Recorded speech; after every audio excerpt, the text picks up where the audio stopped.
নমস্কার বন্ধুরা, আপনাদেরকে আমি একটা ভিডিও দিয়েছিলাম যে চন্দ্রমল্লিকা গাছ কাটার পরে মানে প্রথম সিজনের ফুলের পরে শীতের সময় আমি কেটে দিয়েছিলাম, দিয়ে আমি দ্বিতীয়বার ফুল হবে বলে আমি গাছগুলো কেটে আবার 10-26-26 দিয়ে দিয়েছিলাম।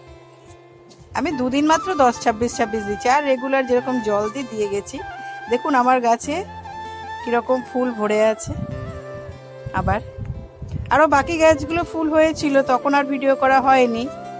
আমার হাজব্যান্ড অসুস্থ ছিল, আমি সেই জন্য একটু ব্যস্ত ছিলাম, সেই জন্যে আমি ভিডিও করতে পারিনি।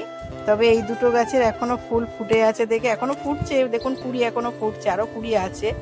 সেই জন্য একটা ভিডিও আপনাদেরকে দিলাম যে আপনারা গাছগুলো যেই ফুল শেষ হয়ে যাবে প্রথম সিজনেই কেটে ফেলে দেবেন না, কিছুটা মাথার ফুলগুলো শুধু ছেটে দেবেন, দিয়ে আবার যথারীতি 10-26-26 দেবেন, দেখবেন আবার ফুল পাবেন।